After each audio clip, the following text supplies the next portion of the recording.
એટલે don't be an evil genius. વિચારોમાં સાત્વિકતા જોઈએ.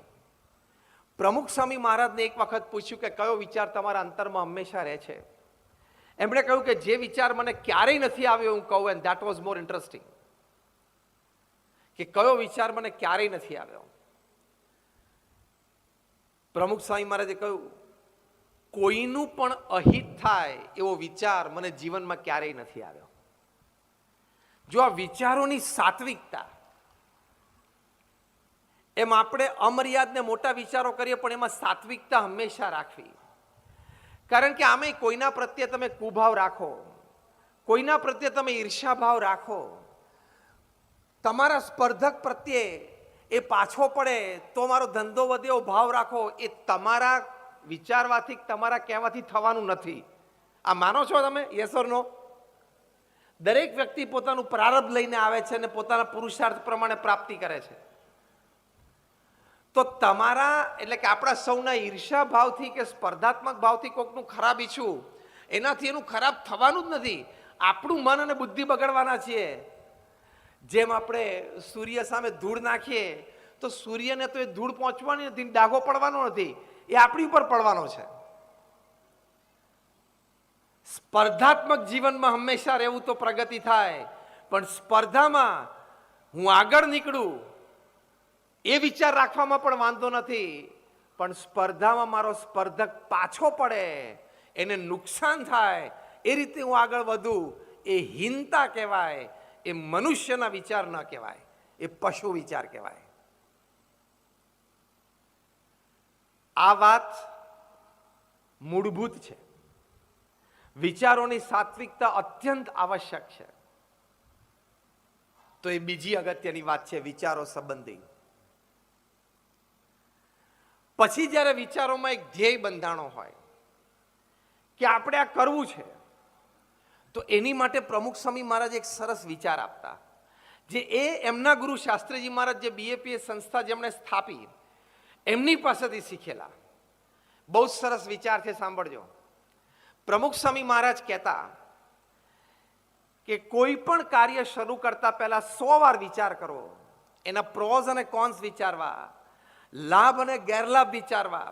પણ એકવાર 100 વાર વિચાર કર્યા પછી નક્કી કરીએ કે આપણે આ કામ કરવું છે, તો એક કામ આદરવું, અને પછી 100 વિઘ્ન આવે ને તો પણ ઊભા નહીં રહેવાનું.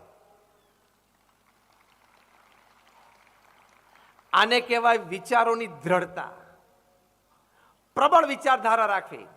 Think 100 times before you start, but once you start, don't stop, even if you have 100 obstacles.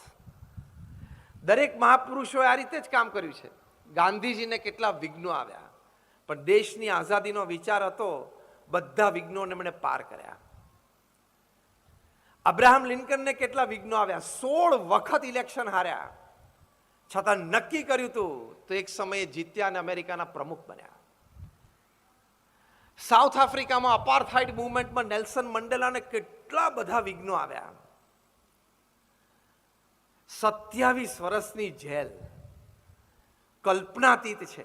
અમારા વડીલ સંત છે સદગુરુવર્ય પરમ પૂજ્ય ડોક્ટર સ્વામી, એ ઘણી વખત કહે છે કે મારી દ્રષ્ટિએ એટલે કે એમની દ્રષ્ટિએ પૃથ્વી ઉપર કોઈ એક વ્યક્તિએ સૌથી વધારે દુઃખ સહન કર્યું હોય તો એ નેલ્સન મંડેલા છે.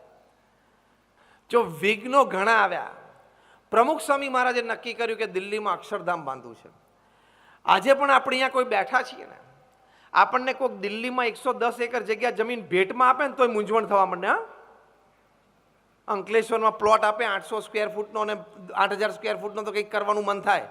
બાકી હમણાં દિલ્હીમાં 110 એકર આપે કે આને 5 વર્ષમાં ડેવલપ કર. એટલે આપણે લખીએ કે સપ્રેમ ભેટ પાછી.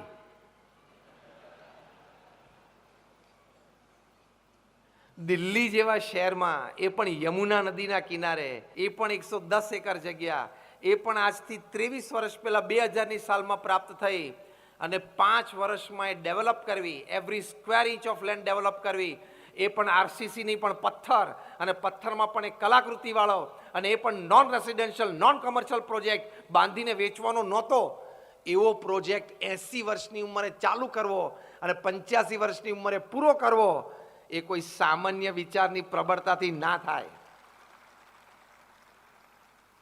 એટલે આ પ્રમુખ સ્વામી મહારાજનું દ્રષ્ટાંત સાંભળીને કાલ સવારે તમારી કેમિકલ ફેક્ટરીમાં નવા કેમિકલનો પ્રયોગ ચાલુ કરો.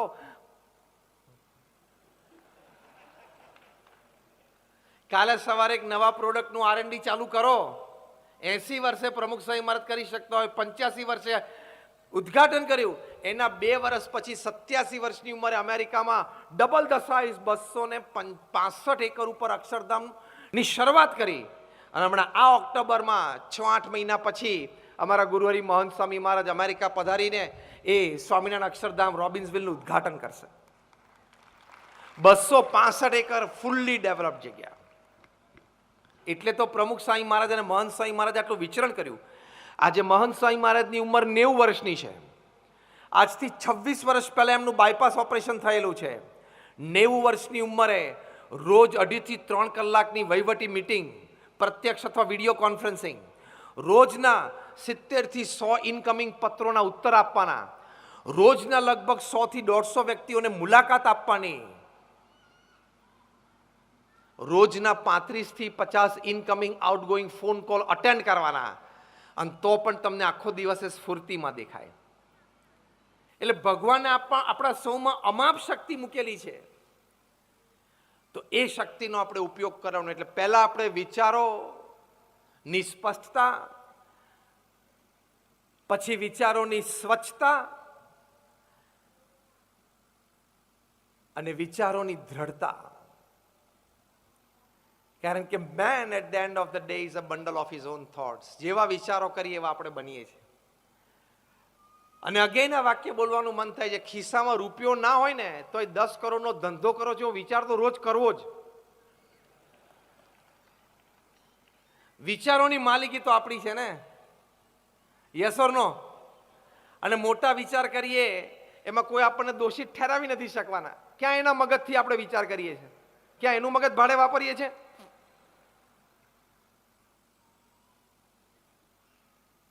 આવા વિચારોથી આપણે જીવીએ તો લાઈફ ઇઝ બ્યુટીફુલ. સુંદરતા ભર્યું આપણું જીવન થઈ જાય. કારણ કે વિચારોમાં એટલી બધી તાકાત છે કે દૈહિક પ્રતિકૂળતાઓ હોય, વ્યવહારિક પ્રતિકૂળતાઓ હોય, એની વચ્ચે વિચારો જો પોઝિટિવ હોય તો માણસ સબળ બની શકે છે. એટલે always become a prosperity thinker, never ever become a poverty thinker. સમૃદ્ધતા વિચારવાની, ગરીબાઈ નહીં વિચારવાની. પ્રોસ્પેરિટી થિંકર શું વિચારે? રસ્તો છે. કાલે સવારે આ પ્રશ્નનું સમાધાન મળવાનું છે. કાલે સવારનો સૂર્યોદય થશે ને હું મારા બેડરૂમનો દરવાજો ખોલીશ, બારી ખોલીશ, ત્યારે જે પહેલા કિરણો અંદર આવશે, those are going to be rays of hope. એ આશાના કિરણો છે. કાલે સવારે મને કોઈક વ્યક્તિ મળશે જે મને મદદરૂપ થશે. બી ઓપ્ટિમિસ્ટિક, આશાવાદી થવાનું. પોવર્ટી થિંકરો એ શું વિચારે? મરી ગયા, નહીં થાય, મદદ નથી મળતી, શું થશે, અંધારું દેખાય છે. અને આપણી ગુજરાતી ભાષામાં સૌથી ભયંકર શબ્દ આ છે, લે.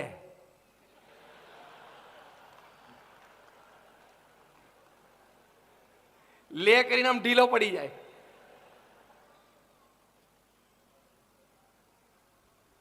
પછી બીજો પાછો એવો નબળો શબ્દ છે, ખબર નહીં કે. અને બંનેને ચડી જાય એવો એક અવાજ છે ગુજરાતી ભાષામાં. કરો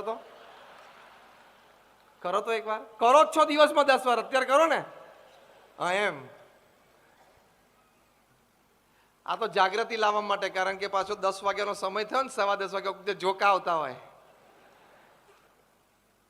what I mean to say, નેગેટિવિટીમાંથી દૂર રહેવા માટે સવારના પોરમાં આવા વાક્ય બોલવા. પ્રોસ્પેરિટી થિંકર થવાનું. થશે, થઈ શકશે, લેટ્સ ડુ. તો લાઈફ ઇઝ બ્યુટીફુલ થઈ જાય.